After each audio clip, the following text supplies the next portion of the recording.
அனைவருக்கும் வணக்கம். இப்போ நீங்கள் வீடியோவில் பார்த்துட்ருக்க இந்த வீட்டுமனை பிரிவு 22 ஏக்கரில் 450 வீட்டுமனைகளை கொண்ட மிக பிரம்மாண்டமான நான் பொல்யூட்டட் கேட்டட் கம்யூனிட்டி வீட்டுமனை பிரிவுங்க. இந்த வீட்டுமனை பிரிவு எங்கே இருக்குது அப்படின்னா சேலம் டு ஆத்தூர் பைபாஸில் அயோத்தியப்பட்டினத்துக்கு மிக அருகாமையில் காரிப்பட்டியில் அமைஞ்சிருக்குங்க. இந்த வீட்டுமனை பிரிவில் என்னென்ன வசதிகள் செஞ்சு தரோம்னா, என்ட்ரன்ஸில் பிரம்மாண்டமான ஆர்ச்சு, வீட்டுமனை சுற்றியும் காம்பவுண்ட் வால், 33 அடி மற்றும் 30 அடி அகலத்தில் தார் சாலை 2 பக்கமும் ட்ரைனேஜ் வசதி, அனைத்து தெருக்களுக்கும் ஈபி கம்பம் மற்றும் மின்விளக்கு, ஒவ்வொரு வீட்டுமனைக்கும் தனித்தனி குடிநீர் குழாய் இணைப்பு, பெரிய நீர்த்தேக்க தொட்டி, 2.5 ஏக்கர் பரப்பளவில் மரகத பூஞ்சல்னு சொல்லக்கூடிய பார்க்கு அப்படின்னு உங்களுக்கு தேவையான அனைத்து வசதியோட டிடிசிபி மற்றும் ரேரா அப்ரூவலும் இருக்குங்க.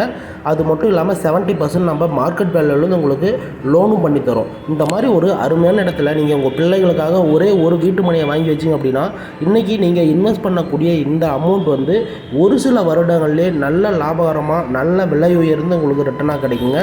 நீங்கள் வீடு கட்டி வசிக்கணும் அப்படின்னாலுமே சுற்றியும் குடியிருப்புகள் இருக்கிறதுனால இந்த இடம் வீடு கட்டுறதுக்கு ஏற்ற இடங்க.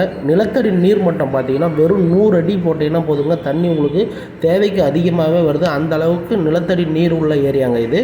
இந்த மாதிரி ஒரு இடத்துல நீங்கள் தயவு செஞ்சு சொத்து வாங்கி வைங்க. உங்கள் பிள்ளைகளோட எதிர்காலத்தை மனசில் வச்சுக்கிட்டு கோல்டு வாங்குறது, ஷேர் மார்க்கெட் பண்ணுறது, அது எல்லாமே ஒரு பக்கம் இருந்தாலும் நீங்கள் அதிகமாக லாபம் சம்பாதிக்கணும் அப்படின்னு நினச்சிங்க அப்படின்னா நிலத்தின் மீது முதலீடு பண்ணுங்கள்.